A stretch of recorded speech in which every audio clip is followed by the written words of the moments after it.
Hi, everybody. Welcome to the Fundamentalists podcast. My name is Elliott Morgan, and I'm here with Dr. Peter Rollins. Pete, how are you doing today? I'm doing good, sir. How are you doing? It's very formal. Very formal. Thank you for joining us here today on the Fundamentalists. Y'all, we did one of my favorite things that we do, which is we did an episode. Yep. Sunday rolled around. No episode.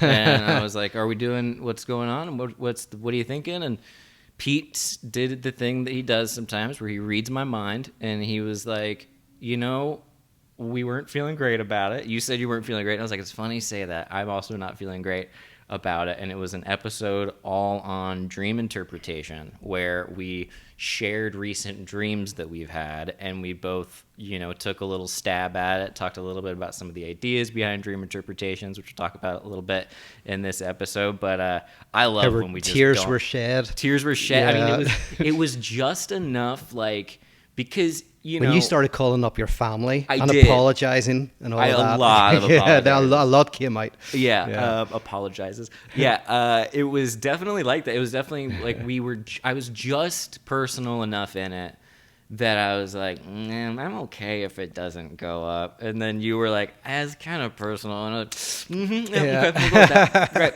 So here we are. Yeah. I think the round twos are always better. Like occasionally we do this, we record one, don't feel good, we just bin it, we do another one. Yep, we take, especially when we've already had a week off, and we're just talking about before we hit record just the weird momentum that you can get into, and then when you stop one for week a second, and you're on the it goes. Yeah. And you know what I've found that is the same with Dr. Rollins is working out. If I stop for a week. Yeah. I stopped for a year, and I never do it again. That's it. I know. I'm the same. I was working out every day for about 6 months. Oh, by the way, someone was looking for an update on my boot camp story. Put a comment. I remember I told you about doing a boot camp. Yeah, boot camp. Yeah, but the update was I never went back. So if that person who was wondering never returned. Well, you went to a fitness in your camp. compound. Yeah. They were putting on boot camps to get you fit. Was it like a yoga one? Is it one of the ones in the courtyard down there? They do them in the courtyard as well, or in the park. Uh-huh. But yeah, they did them actually in the building. Cool. And no, this was the one where it was a full-on workout. I had to like run up and down on the spot, and Absolutely had to lift weights, and had to squat, and had to use a rubber band, like a massive rubber band. Nope, not today. Yeah. I was. Why a rubber band? Because was it like this? Yeah, you had to do that, and you had to do 80s? stuff with your legs and stuff. Yeah, that's fun. Oh, it was killer. So, but I was working out all the time, just a little bit, and then stopped because of COVID. Couldn't use the gym, and now I can't face going back. It's so. You were doing beast workout. I was doing beast, my beast body workout. I switched workouts to a more cardio based workout, which obviously by yourself feels incredibly silly. But you did it with a bunch of people at your boot that's camp. really silly. Yeah, I think it's great that you do that. That you did it because it's. There are so few things that give me more anxiety than the idea of exercising or, God forbid, playing sports with like a group of people who are like the scene in Peep Show where Mark comes out onto the soccer and soccer pitch, whatever, and he's just giving us a little run, does a little light jog to look like he knows what he's doing. It hurt me so much. It hurts me to watch it because it's so accurate for how I feel about playing sports with people. But I tried doing a cardio workout and was like, I'm gonna stick with my little lifting of the weights. So you're still doing it? Nope. Oh no. Oh. I stopped. Same with the pot. I mean, you stop and then. But I am. I'll do it like once or twice a week. But I like to do it. I was doing it like every day. I like doing that. I like having it. Yeah. 6 days a week. Otherwise, yeah. I mean, it's nice for the mental health. But this isn't about exercising, folks. No. This is about dreams. The old Dreamwork. Where do you want to begin? Right. Well, so we're both interested in this because we're both, you have an increasing, I was going to say, you can actually talk about it. Can we say it? Yes, it's all we public, can say yes. It. On three. Yeah. No, I am currently a MA PhD student studying depth psychology. And it has been very interesting. One of the weeks we were not able to do the podcast was because I had what are called residential days, where it was just like 10-hour Zoom sessions. Normally they would be on the campus, but I love it. And it all happened very quickly. I had a very long year, and I had a very long and serious talk with myself about the next several years. It's a very common career development for YouTubers. It Isn't is. that right? Yeah. So Well, it's from veterinary service Yes. to YouTube to depth psychology. Exactly. Yeah. To stand up to Yes. back to Oh, yeah. YouTube, back into it just for some reason, man. I was like, all year everything is breaking loose, and I was like, what can I do and offer? What am I doing anyway? A mild midlife crisis, maybe. And I was like, well, I love doing the Fundamentalists, and I was like, I don't know anything about anything, and I was like, I'd like to know a lot about something. And I looked at this program, and it just sort of stuck with me, and then I started pursuing it, and I got in, and then it became this thing where it takes a lot of my time, and it's a lot of reading, but it's everything is fascinating. Like, Yeah. it is truly wonderful to learn about, and it's scary. I think a lot of it is, one, it's a very scary thing, and then two, it's just also a very kind of a spiritual journey for me as well. And so I get a little it's just strange to talk about, but Yeah. I am excited to talk about a lot of this stuff on here, one of them being dream interpretation. Yes, But what are your yeah. thoughts on it? Are you excited about my Yeah, program? oh, absolutely, 100%. And Do you think it's approve it? I mean, we are like, is for philosopher Hegel, he would basically, in a nutshell, say that we are the universe coming to know itself, and so, in one Beautiful. way, if that's the case, then one of the most enjoyable things you can do with your time, I mean, most people don't think this, but I think it is to kind of try is to think about meaning, and to think about Yeah. what, in this brief moment that we've got, there's like absolutely blink of an eyeball. It's like, but there is something about the universe coming to know itself through our consciousness. And so to think about that, whether it's in sciences or whether it's in literature or whether it's in art or psychology, to kind of explore the world intellectually is one of the, I think, the most enriching things. Oh, I'm so glad. Yeah, so- I do feel that way. And I also was just like, I'm going to be the same age regardless. And who knows? I'm going to give this program like a year. I might pivot to something more clinical. This is a very academic degree right now. And so if I do that, that would be because I'm aiming for that. But right now I was just like, what could I do? What fits in with the like internet stuff, the desire to write and the desire to talk to cameras and talk to people with, what am I doing if I don't have, I'm just like, as I said when we did the first round, like a Goodreads scholar, where it's like I have these little pieces of things, but nothing that's like cohesive. And so I'm very excited about the whole thing. Very good. And talking then about psychology, depth psychology, psychoanalysis, dreams are interesting because they potentially, well, the question is, do they reveal something about ourselves? Yes. Are dreams a type of revelation?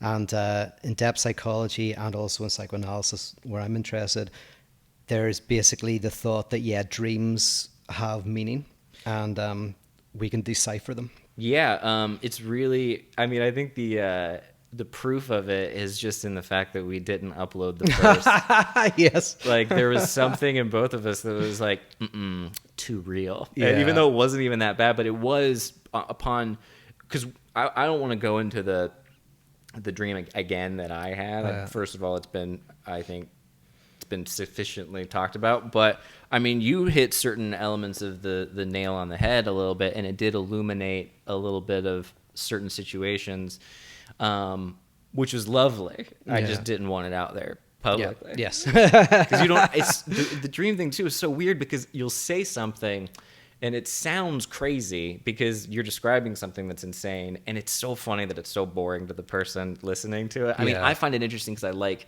looking for things. I like. Also, it's almost like a great way for people to be able to discover what they already feel about things, what they already think about things. And it's just like, I've seen in just my recent schooling and then just in other instances, it's like you ask the right questions and people just and then you're like, okay, there it is, and then it's like kind of amazing. I just think it's amazing. Yeah, they're amazing. Yeah, I mean, and if you go deep enough into a dream, it can sometimes reveal the central fantasy, the central animating drive of an individual. So yeah, if you decipher someone's dream well with them, working with them, it can bring so much stuff to the surface. Yeah. And so, I mean, we talked about this last time in the one that no one's seen. There's various ideas. So one is, of course, dreams in a religious sense are the gods communicating to us. And then in another one, at the other extreme, dreams are just a way for the brain to get rid of stuff, memories, Backwash. a bit of a, what do you call it? Computers, they do is it fracking or something? Defrag or something like that.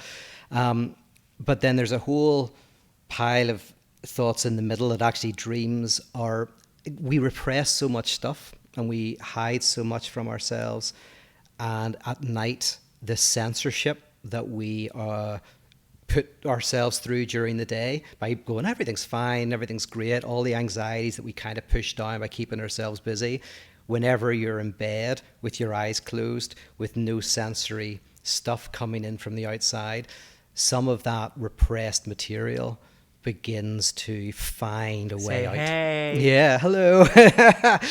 And it comes out in a distorted way because it's still getting past the sensors. It's still getting past the defenses that we have. My understanding is that it is in an effort to keep the dreamer asleep.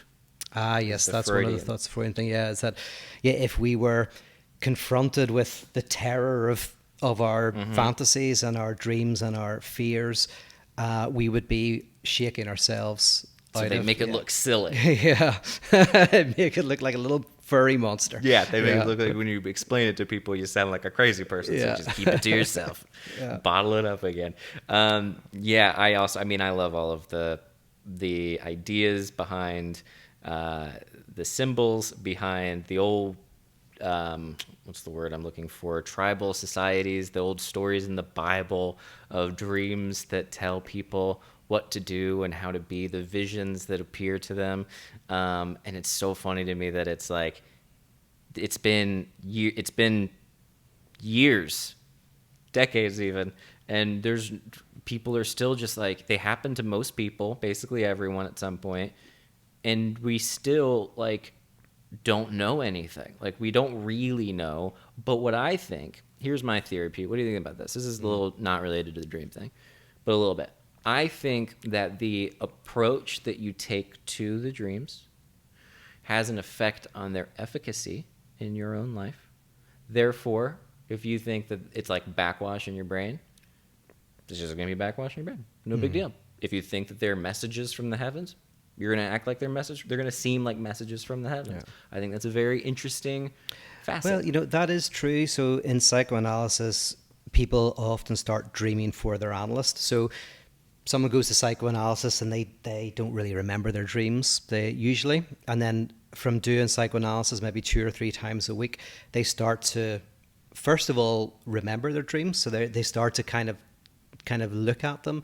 But then the weird thing is they start to often have dreams the day before analysis, and the analyst might be in the dream, and it feels like the very kind of knowledge that you're going to be doing some sort of analysis evokes certain unconscious things in the brain. And so that's very common that you see people dreaming for their analyst and for their analysis. I wonder too, it's related to because I know the last time I had a vivid dream, I went to bed that night and I just had a feeling. I was like, there's too much in my head going on with everything, that something's going to, like a kernel of popcorn, just like start popping away in my brain a little bit. But I wonder if like you're amped up because you're going into analysis or therapy or whatever. Your brain's very active. Even if I'm thinking of a problem, if I'm thinking about some philosophical issue or something, if I think about it and I fall asleep, my mind starts to act on it, definitely. Our minds are so weird, man. Yeah. So in terms of, like, we'll jump into Freud for a second. We'll do Freud. Pause and how weird the mind is. Yeah, I want to avoid that that critique we got of being like two guys who are stoned. Wow. What's up with the mind? It's amazing. Yeah, so Freud, one of his most famous books is The Interpretation of Dreams. Absolutely phenomenal work. And in that, he makes a distinction between manifest content and latent thought. So that's the first thing you think about when you think about a dream. The manifest content is what happens, what you see, what you feel, what you taste, what you smell. And then the latent thoughts are when you're free associating, when you sit down and you go through the dream, what thoughts come into your mind as you associate. And so I think a dream I told you about a friend had, or a friend of a friend, about a baby kid. A baby goat who was running around messing things up, and a baby goat is a kid. And so basically they were thinking about having kids, and so the dream, this kind of desire for a child, but a child that would disrupt things and disrupt their life, came out of the dream. So the manifest content is the baby goat. The latent thought is a kid, a child, a baby. Okay. Also, another one of the coolest things about dreams is they seem to have, and this is probably the wrong term, but it's like a little bit of a sense of humor. Like they speak in puns and they speak in metaphors, and like the visually, whatever you're describing, you'll find yourself almost saying the emotional thing that you're going through. It's so crazy. Yeah, I was climbing a hill. I was, plane crash. I mean, I have plane crash ones. You know what's interesting about my plane crash dreams? Am I cutting you off? No.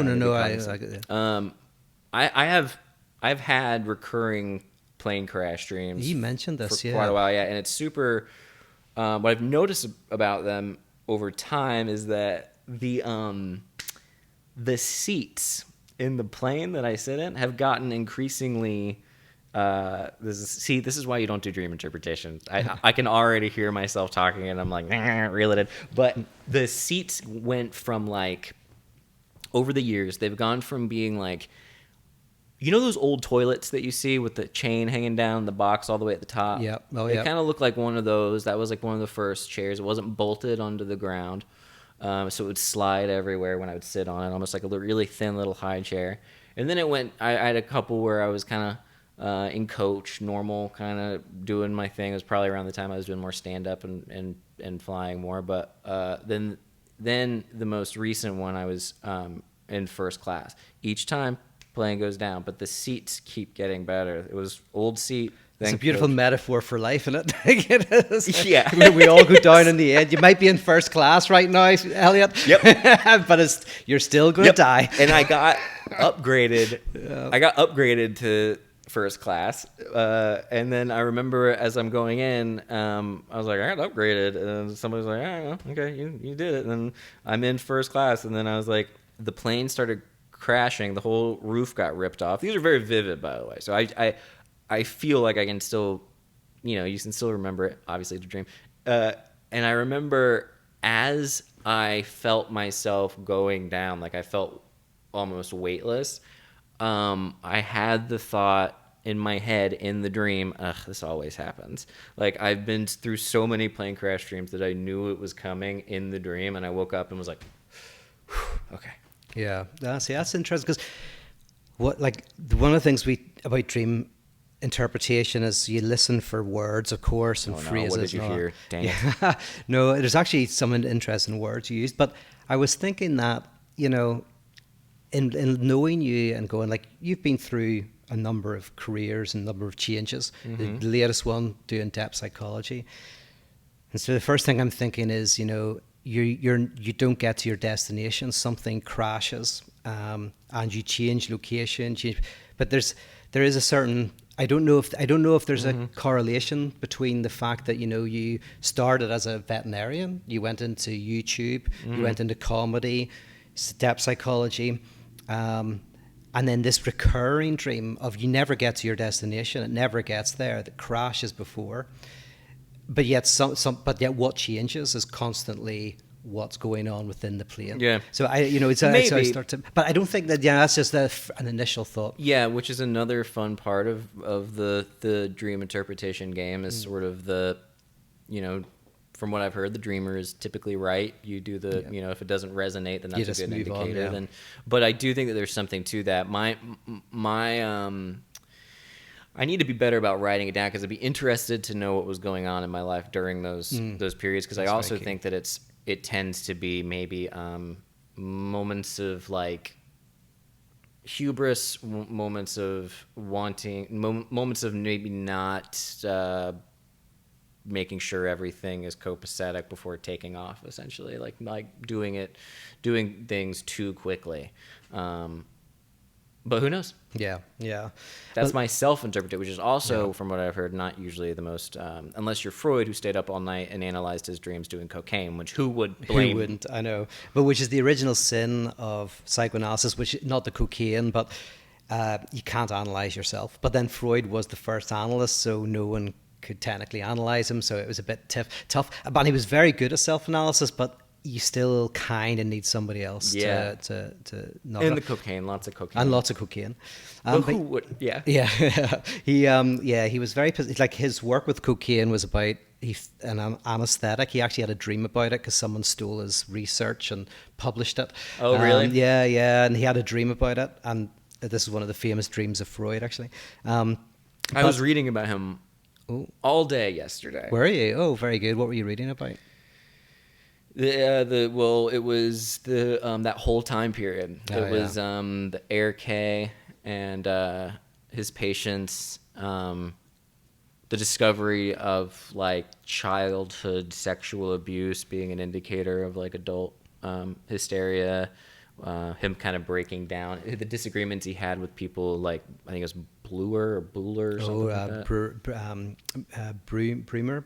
Something like that. Yeah, I forget his name. As well as sort of how passionate he was and kind of dogmatic he was about his ideas and making sure, and so that it kind of goes through all the people who he lost as friends. And it was like, I was like, I do really love this guy. Like he is. There's something about somebody who's just like, you disagree, get out of my life forever.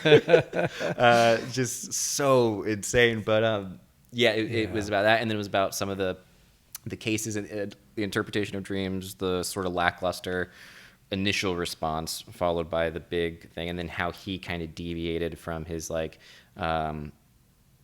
infantile sexual theory of trauma into his other stuff, into the Oedipal complex later. Very good. Would be my understanding of everything. And then Adler, Jung, the others that came in formed. I read, dude, it was about how Freud wanted to make Jung the president of the Psychoanalytic Association of Vienna or whatever, like his group, and they wanted to make it a lifetime term. Like, you're elected president forever of this society, which is so weird to me.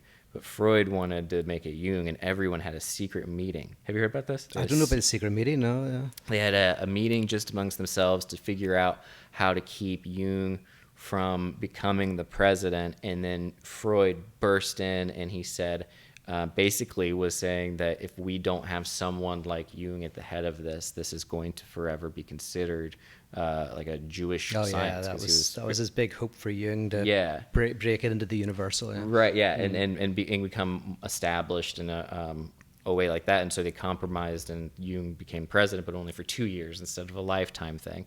But they didn't like the direction Jung was going in, and then Freud was, I think, maybe more just very goal-oriented in making sure that his stuff got out there. He had a kind of a sense of the kind of importance of his work to such an extent that he wanted to protect it at all costs. He was guided by his daemon. He had a soul in his it was cocaine. That's what it was. Same thing. Yeah, I mean, it's fast. It's when you think about what he was doing during that time, and I just can't imagine, like, it must have been so exciting, but at the same time, I mean, these were like, a lot of these were kind of rich people, right? Like Freud, they were kind of the bourgeoisie a little bit. Yeah.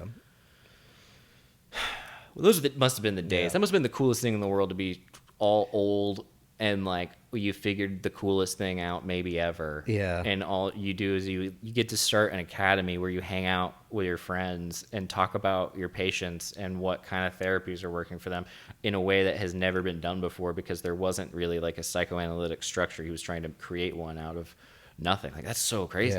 Yeah. And because in some ways the symptoms that he was seeing were kind of a product of the modern world. So you can kind of almost say that those types of neuroses that were being seen at the time of Freud were relatively new. I mean, people would have had them to some extent in the past, but the modern world was creating a certain form of illness. Yeah. And they were like exploring it, and it then brought out the unconscious. And that's the key route, the royal road to the unconscious for Freud was dreams. Yeah. That dreams are a way for us to encounter a part of ourselves that we're not aware of. Yeah. Now, this is the interesting thing about, so there's the manifest content and the latent thought.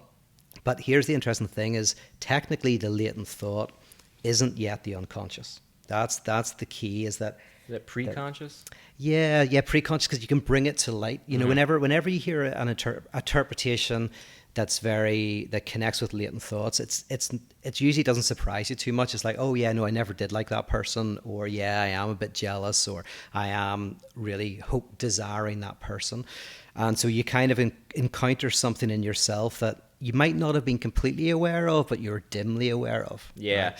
And that's more preconscious than unconscious. It reminds me of how in a lot of like the more clinical approaches to psychology, I think when they refer to the term unconscious, they usually mean something along the lines of like, later if I try to remember what you're wearing, I can could maybe remember that you had brown shoes on, even though I haven't consciously recognized that you have brown shoes. So they use it in almost like a term of like, it's what your attention hasn't been shined on. Yes, whenever the light, there's a light, and the light isn't on that part of your brain, but you can bring the light back. And exactly. Which Freud played with that notion. I think it's called the single inscription model of the unconscious, where basically what's unconscious is just what you're currently not conscious of, and you can bring it up.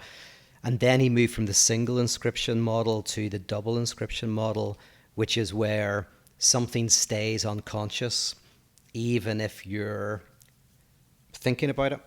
So for example, you could talk about your dad, but also have all of these repressed feelings about your dad. So you are thinking about your dad, so your dad is conscious, but the full extent of your feelings and are unconscious. Like an iceberg. Yeah. So that's kind of that second model. And then he moved into a third model, which is even more interesting, which where basically the unconscious isn't underneath, but it's within. And that's really, really interesting. So for I think Freud's mature work on dreams, what you do is you've got the manifest content, and you get the person to write all of that down, or you talk about it, right? What happened? What did you see? You plane crash, chairs. You talked about a toilet, like an old toilet. You talked about a high chair. You've got these different words. We put all of that manifest content down. I'm going to make a note. I'm going to stop talking to Pete. That's what I'm going to start doing. Pete listens. Yeah. And then we associate all the latent thoughts to those manifest content. But then we ask what memories are connected. So maybe you'll have this weird memory of the first time you were in an airplane, and maybe there was turbulence or something. And that's called a screen memory. A screen memory is a memory that seems very boring, but hides something quite traumatic. And then we do all of that. So we've got your manifest content, we've got the latent thoughts, we've got a couple of screen memories. And then we look and we see if there's any recurring signifiers, words, that are dotted throughout all of this stuff that we've noted. And what you can sometimes find is a dominant word that is repeating, that's a signifier that keeps repeating in your dreams. And that signifier keeps repeating in your life. And that can give you, I think, the key to your destiny. It gives you the key to what drives you. You know, that's we weren't even advertising that on this episode. What's that? Here's how you find the key to your destiny. Key to your destiny. That's it. That's why Lacan was fascinated by signifiers, because he was the one who really discovered that words can repeat, like words become very significant. So you said like about a hill. You mentioned like it was just a made up dream, but you say you dream of a hill. But then you go, oh, but I know somebody called John Hill. I actually do know someone called John Hill. And you go like, oh, so that dream about I was trying to get over this hill and it was a really difficult journey. And I go like, oh, John Hill. And I had a difficult time with him. And but then this word keeps repeating, hill. And then you find that repeats somewhere else in your life. I'm trying to think what other words. You go to the Church Hill song or whatever. Yeah, there you go. You suddenly find this signifier that's dotted around in your life, and that opens up to kind of memories and traumas and whatnot. Yeah, just a little like crowbar in the door. Yeah. Do you write your dreams down? I've only done it once in my life. Actually, a few months ago I did it because I had a very significant dream, and I thought, okay, I'm going to do a proper dream analysis. Yeah. So I wrote it down, I split it into bits and moved it all around, did the associations, and yeah, it was actually very useful. Really? Cool. Yeah, it really clicked. And what was the insight? Right, basically, I always have I suppose had a bit of an unorthodox life, and I've never really kind of done the milestones that people usually do and adults usually do. And the dream kind of connected that for me, as like in various areas of my life, I don't hit certain milestones, certain things that are expected. Maybe whenever I was growing up that I never did. You're not following the script that we're all given. Exactly, but I didn't realize that was repeating itself, not just in my career, but it was repeating itself in various areas of my life. And then the dream helped me see those connections and then connect it with some experiences when I was young. And I was like, whoa, it was very cool. Yeah, it was kind of cool. And it dawned on you all at once. Did it kind of come crashing down? Oh yeah. Really, that's so cool. Well, what it really helped me see then is how then in my work, what I do, which is about trying to find alternative. We're looking at things in an alternative way. Yeah. Was connected with this as well. So it basically connected dots, which I think it's like being a detective to your own life. You have to be like a Columbo, and you look at your dream and you connect the dots, and it'll often kind of. It's funny you bring up that part of it, the sort of going through life without hitting those markers or whatever. I've been thinking a lot lately about rites of passage and acts of sort of initiation and that kind of thing. And I think we are, in addition to maybe having slightly unorthodox lives, the particular culture that we're in doesn't seem to have spaces for people to transition from one stage to another stage in any particular way. And I think that might be kind of a bad thing. It's led to, I think, times in my life of celebration that should have happened, times of maybe probably suffering or whatever that should have happened prior to certain elements, but we just sort of live these very like linear, just time forward motion kind of existences. Interesting to me. And I think it's I'm trying to get back in the zone of like, oh yeah, there's a world out there of like, you go through, you can symbolically be like, I'm at this stage of life right now, because sometimes I look at my own life and I go, I'm 33 and I'm doing this. I don't even remember all of this happening, and now it's just here. And so it's hard to feel like you're present when you're just going. Yeah. Is there any other points? Oh, can you talk about condensation? Oh, yes. That was a point that I thought was very interesting that we covered last time, and I wanted to make sure we discuss it. Yeah, so Freud noticed that dreams have kind of two basic mechanisms. There's condensation, where often one image will have like 3 or 4 kind of be over-determined with meaning. And even one person might have different features of 2 or 3 people. So if you have one symbol like plane, we might find that it's condensed into like 3 or 4 different meanings, and we have to follow all 4 of those meanings.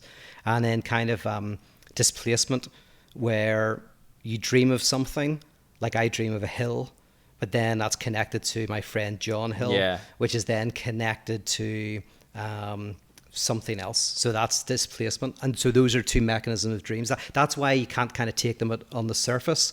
You got to try to, decondense them. Yeah, and I think even if you do take it like at the surface level, that is just the surface level. It might be still a little valid, but then there could be a bunch of other stuff in there that you could mine through. Oh yeah.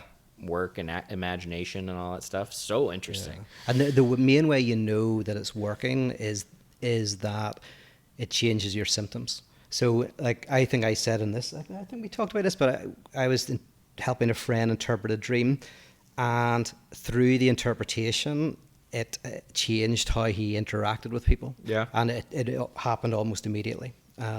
And so you knew you kind of hit on the right interpretation, because you don't know whether you're interpreting correctly or not. But if it kind of has real world effect, then you kind of know, we must have hit on something. Like that's you brought something to the surface. Fascinating. Yeah. I don't know how anybody isn't so enamored by. I guess what I bet part of it too is it is a little foo-foo-y. I guess there are cynics out there, skeptics out there who think that none of it is anything, and then I think that the field of dream dictionaries and Google are not very good. No, definitely not. Yeah, I mean, one of the things about the dream that I was telling you the other week was one element of it was that Don Johnson was in it. You can see why. So yeah, I was Don Johnson from Miami Vice. So it's his Sonny Crockett. Was his actor's name. That was who was in the dream, and we were talking. And I had seen an image of him that day on Instagram. A friend of mine follows a Miami Vice Instagram account. He sent me this cool picture. So that was in my mind. So I go like, oh yeah, that was in my dream. But then the image brought me right back to an age when I was about 13, and I was really into Miami Vice. And as I said to you, then it brought me to an image of some things in my room. And including, I was really embarrassed because I had a picture of a Ferrari Testarossa. And then I was like, oh yeah, actually, embarrassment was part of what was the distortion. What I worked out is the dream was there was something else that I was embarrassed about. And the screen memory was, it went from Don Johnson to Miami Vice to my 13-year-old self to this poster I was embarrassed about, which then opened up the real embarrassment. So that was like a weird element where you go, I had a funny dream about Don Johnson. I go like, oh no, it went right. So it went from the manifest content to the latent thought to the screen memory to the real memory. Yeah, that's great. Yeah. I mean, that's just a great example of the process working. Also, I was the other day, a boy can dream. I'll get on the phone and look up occasionally. I'll like once every year, maybe twice a year, I'll look up cool cars. I thought I was going to say the Ferrari thing. And I was looking up stuff, and my girlfriend saw me doing it, and I felt a true sense of embarrassment. I was like, this is just, I'm just, whatever, it's fine. I was just getting rid of it. I just think the BMW i9 is really cool. Anyway. Yeah. It's just stupid. Whatever. Also, though, you know what a Johnson is? No. Your Johnson? Oh, is that It's a term for your dick. Oh, no way. I didn't know that. So you're going to have to Freudian that yourself. Yeah. At least I can say I didn't know that. Is that an American term? But maybe I did deep down. Yeah. It could be. I think it is. Let's Google it. But that is funny that you mentioned like the Hill thing. Oh, yeah. About being like Hill. And then you're like Johnson. And I'm like, well, Johnson is... Yeah, well, those are the kind of connotations. That's why you hate dream analysis, because then you discover things like that. Samuel Johnson, origin of a penis euphemism. Johnson is the last name most often used for the male sex organ. Ah, very good. I mean, that's great. Yeah. That's a wonderful... Well, I mean, Don Johnson is definitely a phallic object. There's no doubt. There you go. I mean, because he is a non-castrated other. He is a kind of a man without castration who kind of is an embodiment of, a fantasized masculinity. So yeah, he is a walking phallus in a way. He's a Marilyn Monroe type figure for what he represents. Yeah. So it's still in my head. Like my ideal is Don Johnson. I want to wear my chinos and oh God, yeah. It reminded me of a very embarrassing experience I had as a kid wearing Well, chinos. So we there better you go. stop here before we trash this episode too. Yeah. You don't need to share embarrassing Yeah. stories. We have enough of those just all the time. So have you any kind of closing thoughts on this kind of just? I'm curious what people think about it. I'm curious if other people even think about it. Like, Yeah. or think. I mean, there's so many different schools of thought. I think that the trick is to stay.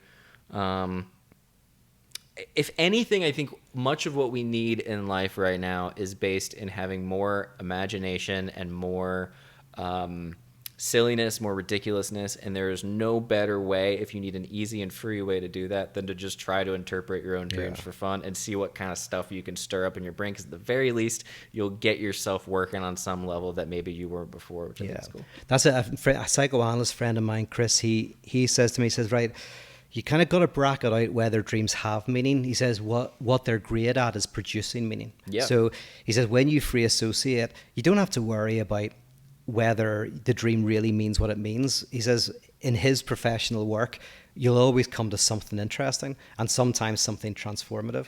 So for Freud, but he said, like, if you listen to your dreams, you will probably make less mistakes in your life. Because you'll be more aware of your unconscious mechanisms.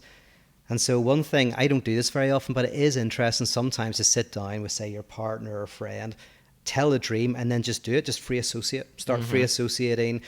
Then you get to the latent thoughts. And a latent thought is just like a play. If you read a play and then you try to work out what's the theme of the play, right? There is no theme of the play written out anywhere. The theme of the play is just what is kind of brought up through the manifest content. So you do that, you get the latent thought, what's going on, then you connect it with some memories. And you can sometimes, kind of discover like memories and traumatic events, but that are actually healthy for you. Yeah. You bring it up to the surface and then changes you. So yeah, and the discovery feels like something that it's correct on some level, and that alone is a weird thing that you can sit there by yourself or with a person, and somebody can say a couple words, and then all of a sudden something will click, and you know that it's correct, even though you already kind of knew it. And maybe you just hadn't had the thought, and you piece it. It's just amazing. Because it's a movie that you wrote. I mean, that's the thing. It's a movie that was written and directed by you, and so there's something of yourself in it. Yeah. Even if like any director takes elements of their day and what they see and what they've experienced, right? And then they put it together into a type of kind of cinematic experience. And that's kind of what a dream is. Your mind is taking all of this stuff from your life and then sticking it together, creating a very surrealist movie, and you get to watch it. And then at the end, you can be a critic towards it, and you can start thinking, right, what was going on? And as you discover what was in the mind of the director, you're discovering what's in your mind because you are the director. This director is pretty messed up. Yeah. Yep. This guy's got some weird ideas. I love it. Cool. Any other thoughts, Pete? I'm good. Thank you, everybody. Bye. Bye.